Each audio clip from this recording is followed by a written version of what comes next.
What is up, YouTube? We are back at it again today. Had a very eventful, very exciting weekend of the NFL Divisional round, along with the College Football National Championship. If you're new around here, I am your host, Dalton Lee, and this is the Fumble Pod.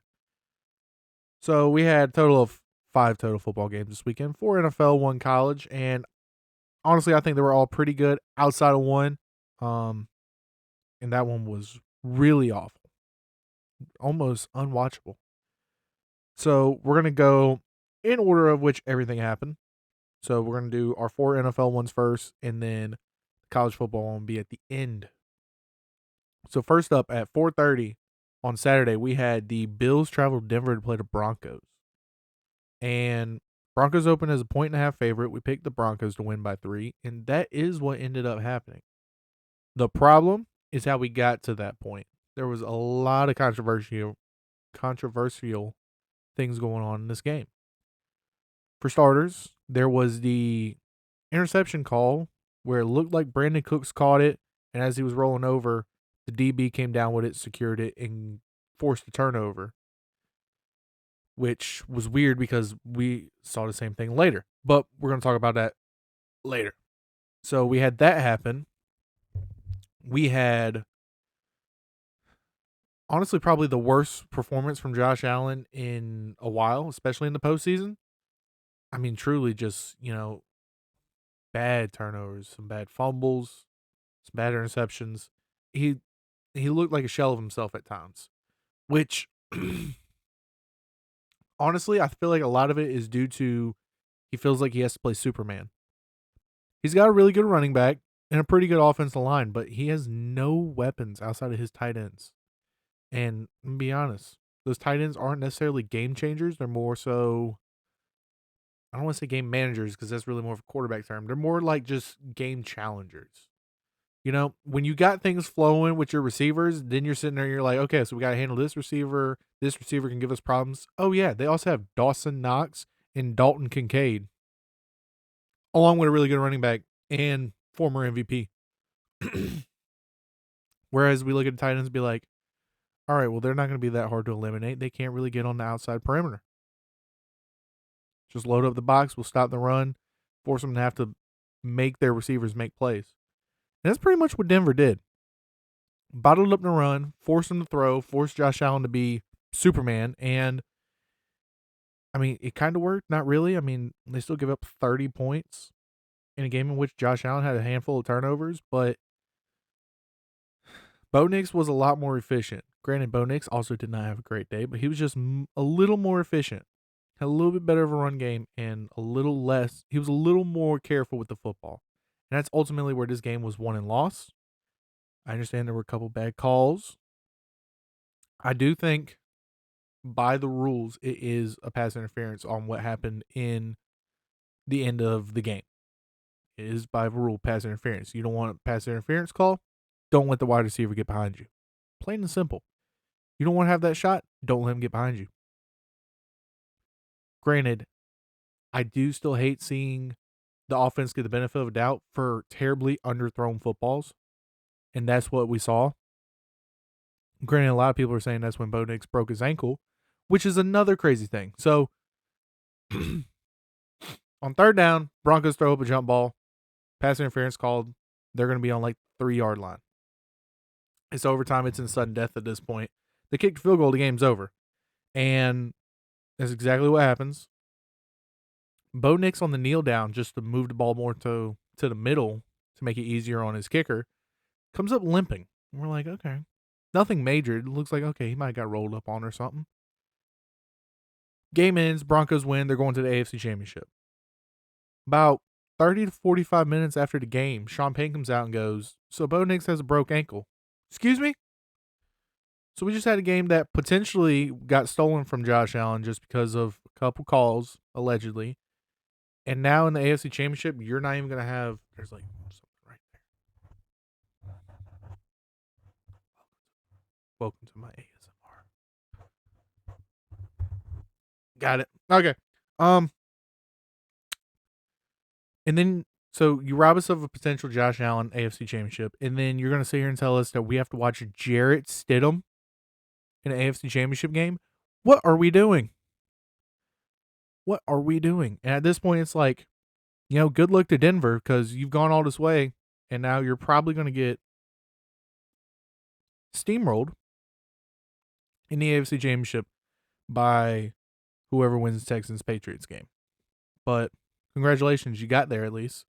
And it just further proves that you build a good enough team with a young enough quarterback, you can go places. You can go places. You don't necessarily need that superstar anymore like we thought between Mahomes, Jackson, Josh Allen, borderline Jalen Hurts.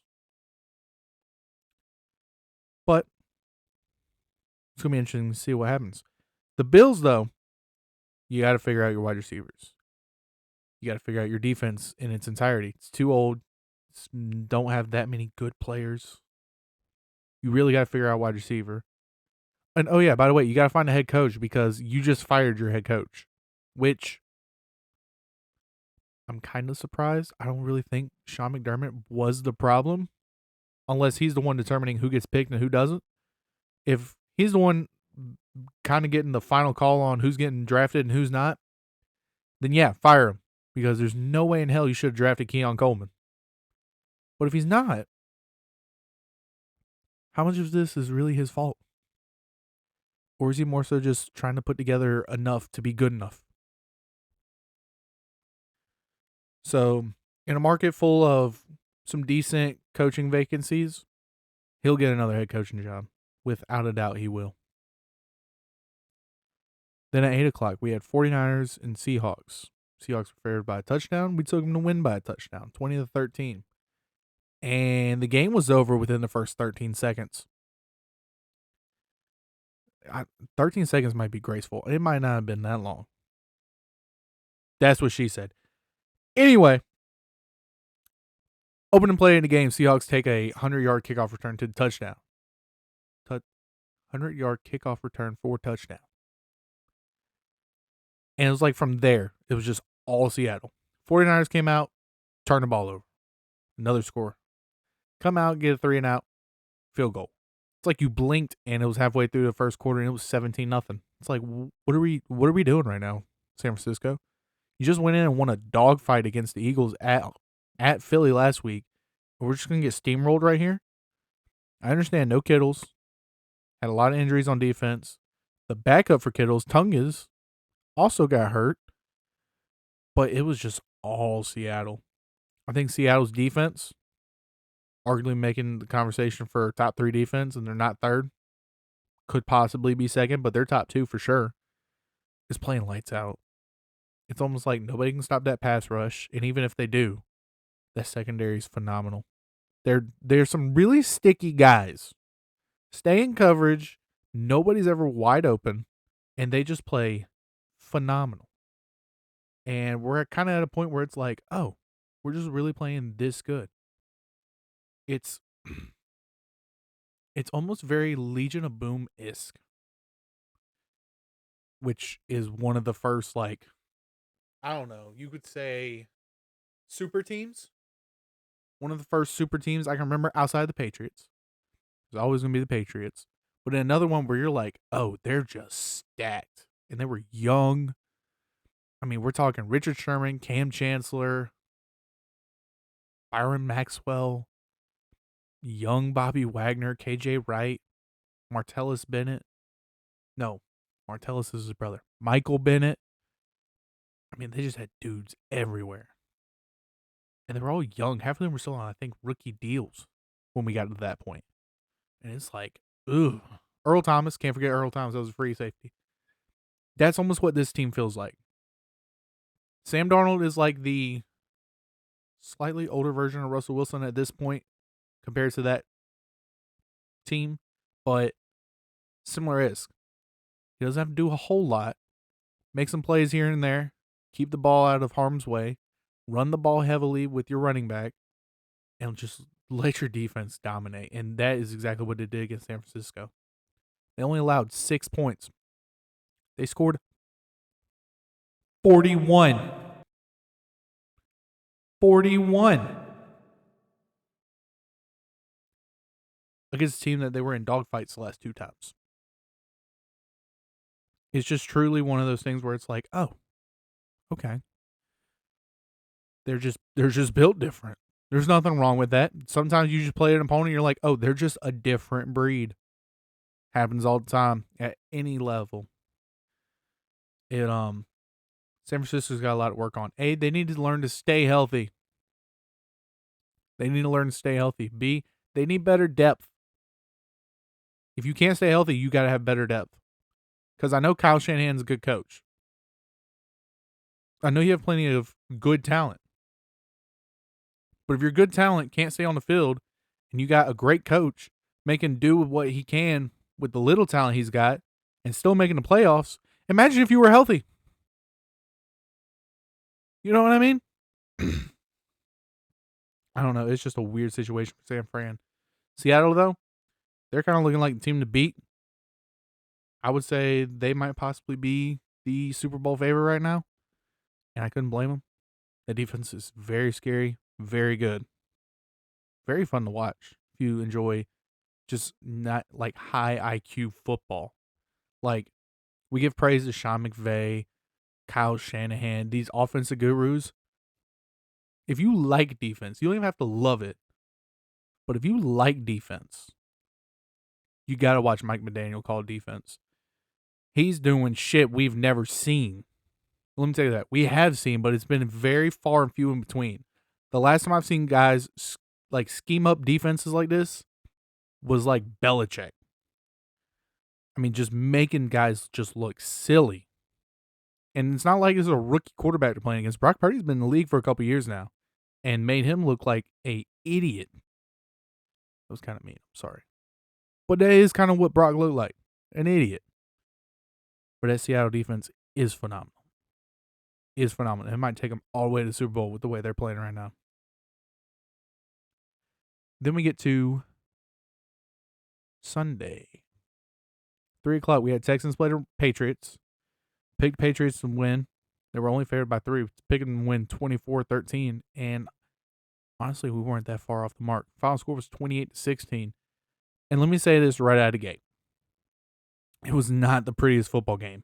Highly entertaining. Very ugly, very awful football game. I think between the two teams, we had a total of like 10 to 12 turnovers. Drake May didn't have a great day, but CJ Stroud had a worse day. I think he had 2 fumbles, 3 picks, something like that. I mean, granted, Drake May also had a couple fumbles, and I think he had a pick too, but when you look at how he played versus CJ Stroud, you're like, oh yeah, New England should still be up by like 30. But the team that I would keep saying and will still say is the best defense in the NFL, that Texans defense is phenomenal, dude. I mean, truly. Will Anderson had a game. Danielle Hunter had a game. Kamari Lassiter, a guy that people were like, he might be all right, is having a phenomenal year. Derek Stingley, really good.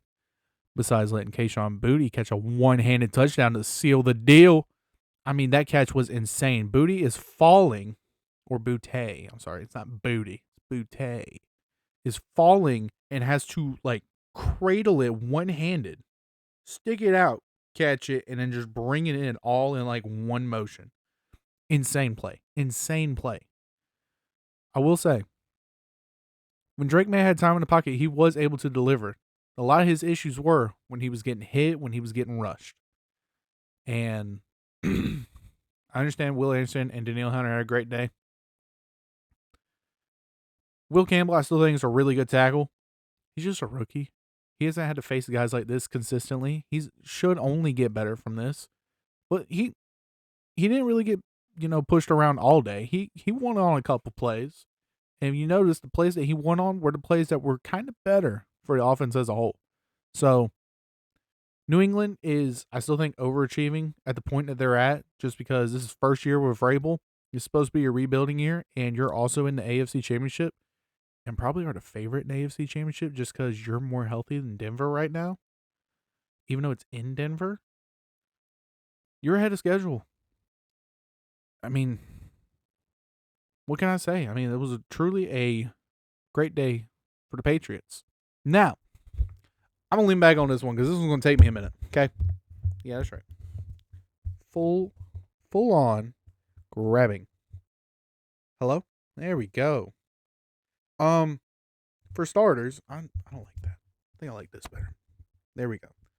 For starter, for starters, for starters. Okay, never mind. This is not working out the way I wanted it to. There's too much noise being made. Can we be a little more? Can we be more professional? Probably not. Anyway, it's time to have a serious conversation about CJ Stroud. Phenomenal his rookie year. I think he threw what 20. I think he broke the record for most passing touchdowns by a rookie at like 29, maybe 30, and had maybe 4 turnovers all that year. Phenomenal. Since then, hasn't even looked close. Gave him the benefit of the doubt last year because it's like, all right, some players just have sophomore slumps. League gets caught up, gets you figured out. It happens. At points, the season was very up and down. Some would even say their offense looked better when Davis Mills was playing. And then we get to, this long, I think, what was it, 9-game win streak. And CJ put together a couple good games. We're like, okay, maybe he's starting to get into a rhythm, get it figured out. And then we get into the postseason, and it's like, dude, what are we doing? I think he's almost had 8 or 9 turnovers in 2 playoff games. Like, you're supposed to be our number one, and you're playing like a bum. Shout out Cam. But truly, like, what do you do with CJ Stroud? I think for starters, you do not extend him any earlier than you have to just because you don't know what you have. You had a small 1-season sample size of him being really good, really great, and 2 where it's like, I don't even know who you are. And as much as I hate to say it, the only quarterback that has truly just gone out and flat out beat the Texans is CJ Stroud several times this year. They got lucky they ran into a Pittsburgh team that isn't that good. Like, if we had put a guy that was somewhat efficient, kind of like how Sam Darnold was this year, the Texans would be going to the AFC Championship, probably the favorite, and we'd have Seattle versus the Texans because they would be built identical. The only difference is the quarterback play. That's the best way to put it. Those are your 2 best defenses. They're phenomenally coached. They play great. The only difference between the 2 is the quarterback. And it's crazy to think that we trust Sam Darnold more than CJ Stroud just because we saw what Sam Darnold looked like 2 years ago and what CJ Stroud looked like 2 years ago. People were saying CJ Stroud was a top 5 quarterback. Sam Darnold was getting ready to bag my groceries at Lowe's Food. And I don't say any of this to be disrespectful to hurt anybody's feelings. I'm just calling it as I see it. The Texans got a big issue at quarterback. And they got to figure it out quick. I say quick. He really has 1 more year. Because if he doesn't click and work for him next year's a really good draft for quarterbacks. This year, not so much. Next year, it's pretty damn good. You're going to have guys like Dante Moore, Arch Manning. I mean, Mendoza's going in this year's draft, but, some fringe guys like Darian Mensah. I think Julian Sayin, because I think he wasn't a true freshman this year. I think he was a red shirt. So you're going to have potentially Julian Sayin. You're going to have several good quarterbacks next year. Josh Hoover, who had a pretty good year at TCU, I'm sure he'll go to Indiana and be pretty good. I mean, you're going to have several highly talented quarterbacks, young quarterbacks coming into the league. If CJ Stroud don't work, they'll be like, all right, bon voyage, and go get one of those guys. Because it's like, even if they play as bad as he did, the defense is good enough. Plus, if you start over with another rookie quarterback, you can pay that defense, who's been pretty good. Because you'll be paying that quarterback next to nothing. I don't know. They just they got a formula. They should figure out how to make that formula work and be consistent. They need to take a page out of the Seahawks playbook. They can do that. They'll be just fine. And then the last NFL game, the only NFL game we got wrong. Actually, let me double check. The only game we got wrong on the weekend. Rams at Bears. Rams were favored by 3.5. Took the Bears to win by 4. and Rams won 20-17. I have to say, what a phenomenal game. I'm telling you, okay, outside of the 49ers Seahawks and bits and pieces of Texans Patriots, we had some really good games. Some really good games. This Rams Bears game, phenomenal. I do think there was a little coach malpractice going on here, aka Ben Johnson. Will we still give him the benefit of the doubt only because first season as a head coach, being put in situations he's not familiar with? Absolutely. But when it's your opening drive of the game and it's 0-0 and you're well within field goal range and it's 4th and 4, you take the points at home in Chicago where it's 12 degrees. The wind makes it feel like -2. You take the points easily. And I think the Bears kind of ran into that issue of the Lions a little bit, 2-3 years ago when they were in the NFC Championship playing the 49ers. You're being too aggressive at times. I like aggressive offenses. We like to see points scored. But at the same time, if you lose by 3 and it's like, hey, you had 2 or 3 opportunities to put 3 on the board, you should be tied or winning this game right now. It'll come and bite you back. But that's one of the things you got to answer for at the podium. Whereas McVay, I will say this is probably the difference between Ben Johnson and McVay. McVay coached a slightly more conservative game, even though Matt Stafford threw 42 times. He knew he was going to be able to kind of rely on his defense a little bit, be able to make a play or two just to be able to put up some points. And that's all it really came down to. And their defense was able to force a handful of turnovers out of Caleb Williams. The last one, in overtime, I will say, and I will make this argument till the day, the season ends, was not Caleb's fault. Was not Caleb's fault. You can see the vision. You can see what he's going for. He was trying to push the ball down the field. DJ Moore was going to get into an open space. The issue, DJ Moore kind of stopped running the route, wasn't looking for the ball, and the first person to see it was Kobe Durant, and he made a hell of a play. And the Rams were able to go down and kick a field goal. But at the same time, the main reason that they were in the spot, the Bears were, to even go to overtime, was because of Caleb Williams. Needed a game-tying touchdown drive. He's starting to put one together. It's 4th down. He gets rushed. He's dropping back. He's at the 40, damn near falling off his back foot, and throws a 45, 50-yard absolute money ball to Cole Kmet in the end zone to tie it. Like, he made one of those plays where, Chris Collins, would say, he's looking a little Mahomey. Kind of was. But it truly was just one of those plays where you kind of sit there and you're like, there's only maybe 4 guys in the league that are making that play. Caleb, Josh, Lamar's athleticism would allow for that.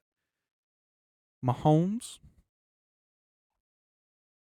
that's probably it. Like, it was just one of those plays where you're like, oh, this guy can hoop. It's almost, but at the same time, like, he can hoop, but it's almost got a little Brett Favre in him. The guy can hoop. He'll go out there and get you 350 yards, 3 touchdowns, and be somewhat efficient. But at the same time, you're going to have to take the weeks where it's like, oh, he has 2 touchdowns, 3 picks, and you lose by a field goal. Sometimes it happens. But you got to kind of let them just play as they are. Figure out the best way to make it work. Just because you don't want to coach him away from using his talent. Just because he has so much talent. But, again, I do think the Bears were a year ahead of schedule. I think they got to look back at it, regroup, figure out where they want to go next. I would probably go interior defense, put themselves in a position to kind of be back in the same spot and be ready to capitalize a little more. Whereas the Rams, kind of limping into this NFC Championship game, I think they might potentially get steamrolled by Seattle, just looking at how the 2 teams have played the last 2 weeks. But, again, a great game. It is still hard to go into Chicago when it's 7 degrees and win.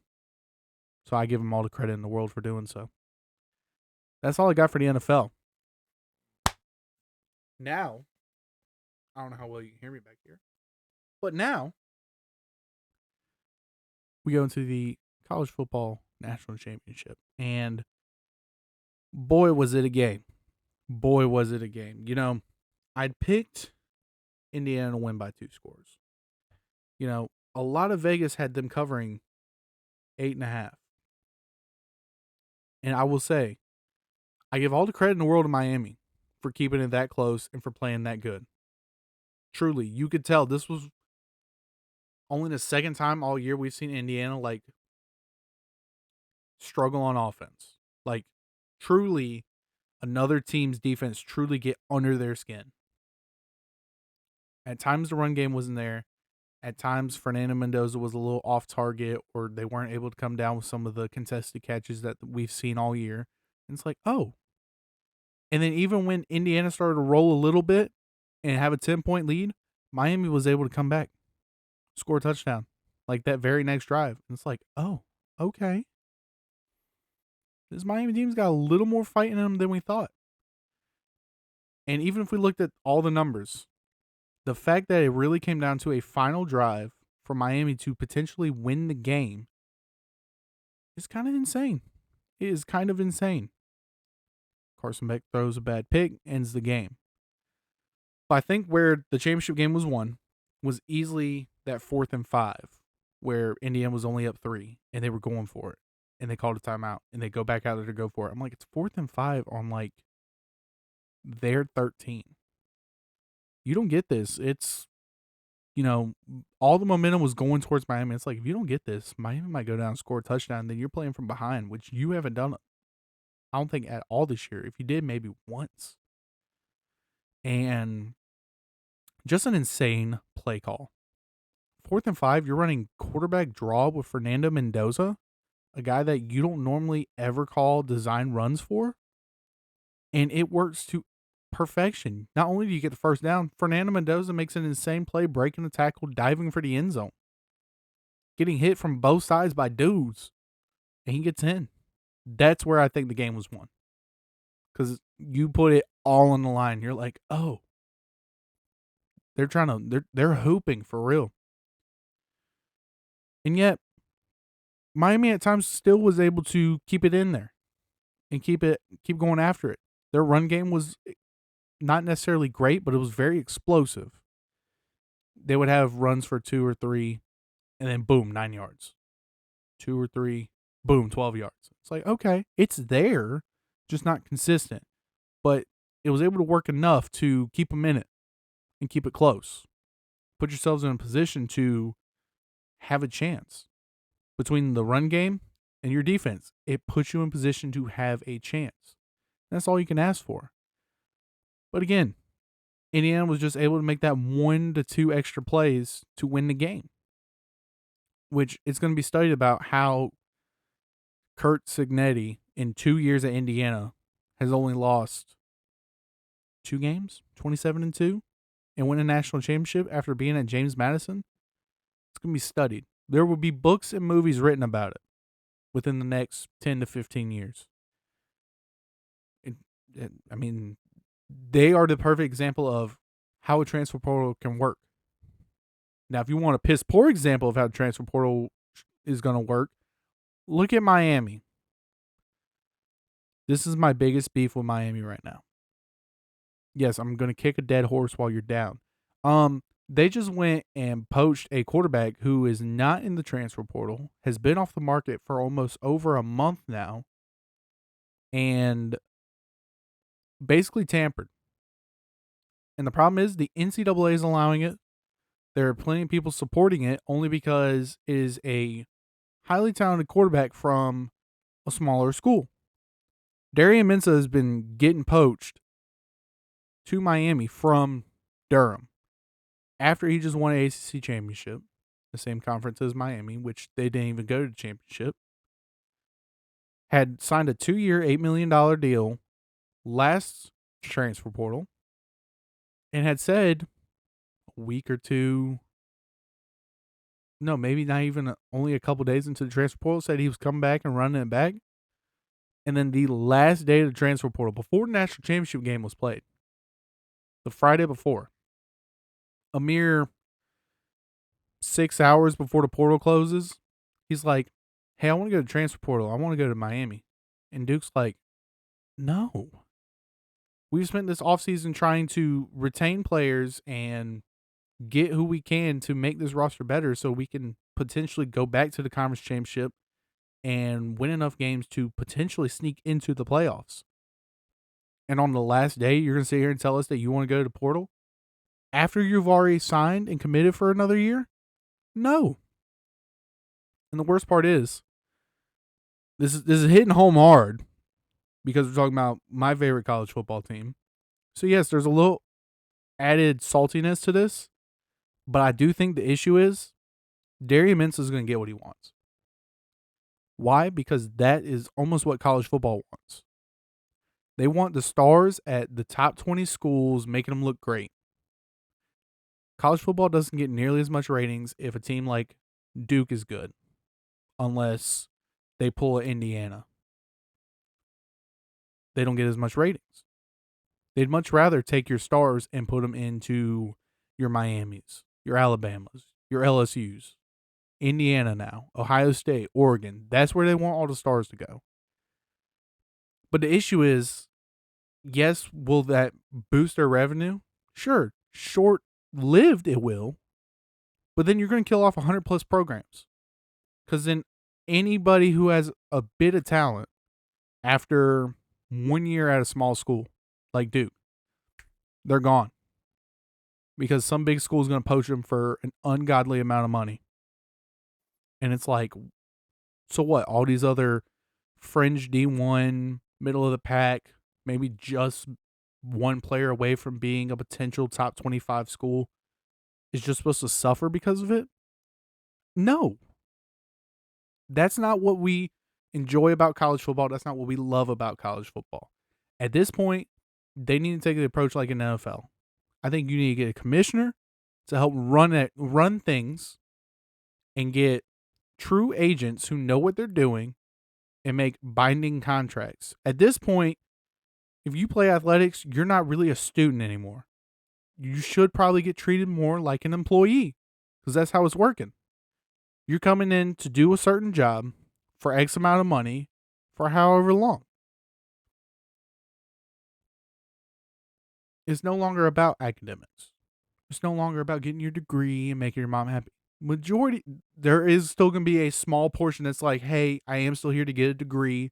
I want a backup plan, but I love this game. I agree with that. But that's going to be like a small, like 5%, 10% maybe. The other 90 is like, hey, I'm really good. I want to make as much money as I can, be a potential first 2 round pick in the NFL. And then if I flame out, I made a couple million in college and I'm good. Or they go pro and they play, 10 plus years and make stupid money. That's how it's starting to transition. I was at my job the other day and we were talking about it. And basically we agreed that it's slowly going from college athletics more so to it's more semi-pro. This is just another stepping stone to get to the pros and make the big, big money. And as much as a lot of traditionalists would say, that's probably the route they need to go. Treat it like a semi-pro. Yes, you sign a contract. Yes, you're going to make a good amount of money. But when you sign a contract, it is a binding contract. There is no trades. There is no demanding of your release unless it's more of a mutual thing. And again, so much of these issues are also being because of the way the portal window is. It's just all a nightmare. I think they need to try and adapt the NFL playbook for how their 12-month calendar year goes with off season.